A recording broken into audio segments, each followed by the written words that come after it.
how did you become an enlisted pilot? Well, it goes back when I was about 12, 13 years old. My aunt had a boyfriend who was a stunt pilot for Higginback Hall Circus. And he decided he's going to make a pilot out of it. So he started teaching me how to fly. And I had my license when I was 14. Where was this? It was up at Lake Manitou, Indiana. Way up north of Indiana. So anyhow, his name was, I forget that. Roscoe Turner. And he took a liking to me. Well, he had a couple of friends who used to fly with him during World War I down in Virginia, Staunton, Virginia, Staunton, Staunton, Virginia, and they ran a military school. And he said, I got you a full ride down there. So I went through my junior high and high school down there, and they must like me because I flew 2 hours every day, maybe sometimes 4 or 5 hours. Did that 6 days a week. Couldn't fly on Sunday though. That's against their religion. And by the way, those planes I flew with Roscoe and also down at the military academy, we had some in the Navy. We call them yellow perils.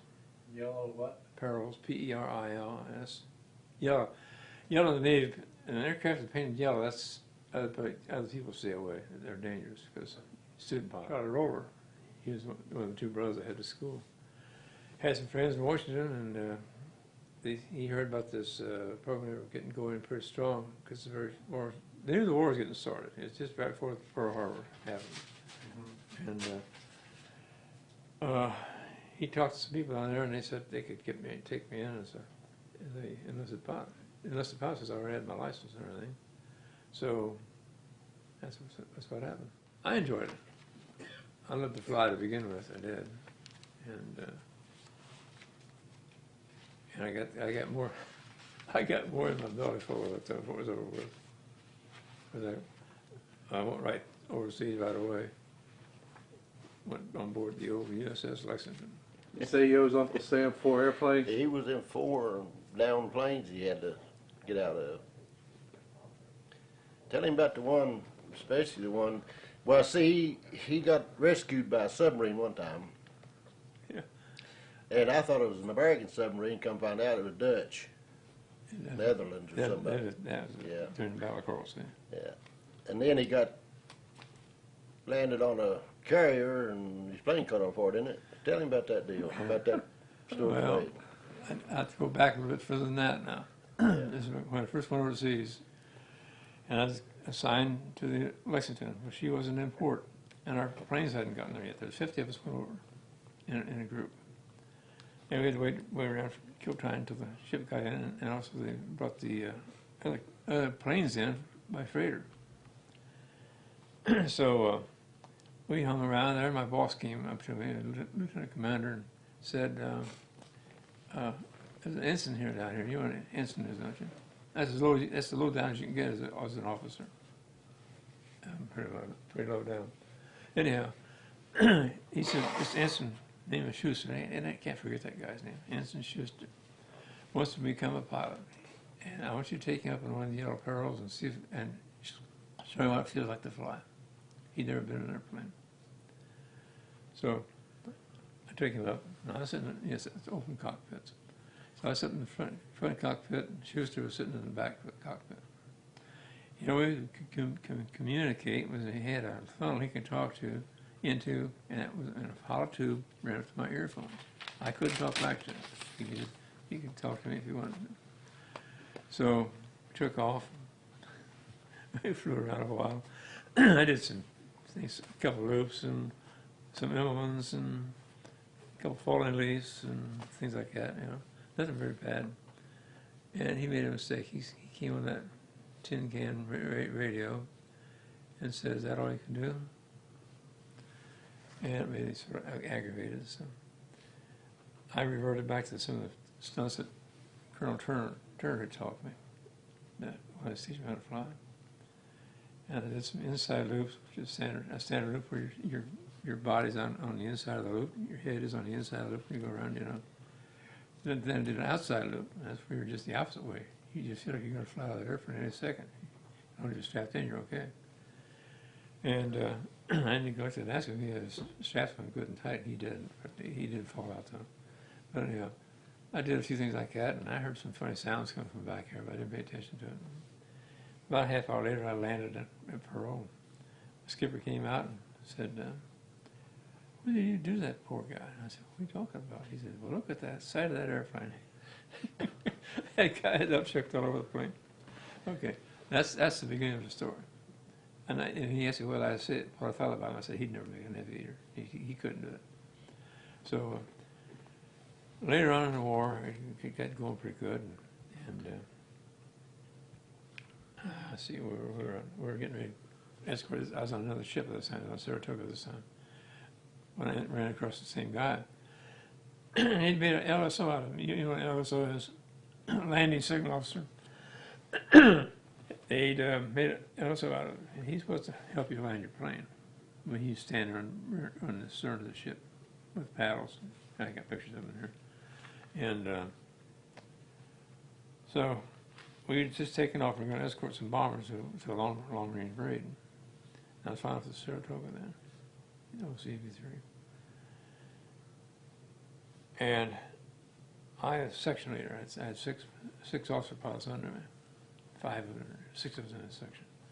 And we'd just taken off and got altitude. We were heavily loaded. We had twin drop tanks. We had a full load of ammunition. All 650 calibers were armed, fully armed. And a couple of lightweight bombs. And we just got off and got to altitude and just started to cruise. I happened to look down the instrument panel. I thought the engine sounded funny. And I looked down and I had the red lines, everything down there was red line. Oil pressure, engine temperature, cylinder temperature, everything was red line. So I got on the radio and I called to the second in command. So I told the D4, I had to go back to carrier. I got about 10 miles away from the carrier, and I called in, asked for a clear deck. Now, clear deck means nothing on that deck because I had an emergency landing to make. And one shot landing, no go-arounds. And I placed in my path I had to get into, and I happened to think I got those 2 drop tanks full of gas. That's about 300 gallons of gas hanging underneath that there. And I didn't like that too well, so you had to get permission to drop. You couldn't just drop on your own. And so I read it in, and he answered the call. And I asked permission. I just said, well, my name. And I said what number I was, my plane number. And I have engine trouble. I need to land right away. I needed permission to drop those 2 drop tanks because I landed was hanging under me. And he said permission denied. And I called him a second time. He said, I told you, permission denied, and you didn't call me sir. And I said, well, I'm going to land you as best I can. So I made a soft landing. I did. I had got my regular hook, one always cast, a wire always cast. Number 3 wire was what I was shot for with my tail hook. I made a real soft landing, but when you're going from about 87, 89 knots, and you stop real quick like that in a very short distance. I mean, if I'm talking about the distance here in that wall, maybe you're stopping. I mean, that wire gets stretched out and gets you stopped. Both tanks broke loose. And of course, both tanks went up to the prop. And of course, it was spinning. And the gas caught on fire because it went back to the hot engine. I had a lap full of burning gasoline. And, well, I got you see that. I saw that, all those scars. Anyhow, I was furious. I wasn't just mad, I was furious. The first thing I knew after I wrecked, or I was sitting there burning, as I saw this knife come right at me. And this black guy who was on a rescue team jumped on the wing. Now, he jumped right into the fire. He jumped right into it. Because he had a fire suit on, yeah, but he jumped right in that fire, cut my straps loose, and he picked me up like I was a 5-pound baby and jumped me off that wing root, carried me over the side where they had some first aid station set.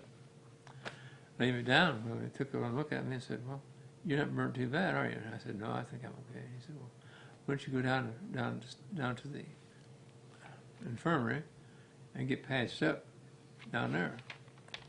And I said, "Okay." So I just got up and started to walk down there. Here comes this ensign walking down the flight deck, swaggering down the flight deck. And he said something to me about wrecking aircraft, something like that. That's one of my aircraft I wrecked. And he said, I forget, I said something to him about, that's what I get for not dropping those tanks. He said, "In the first place, you didn't call me sir." And he didn't get the sir out of his mouth. I had to throw another flight glove on one hand. I hit him in the mouth hard as I could hit him.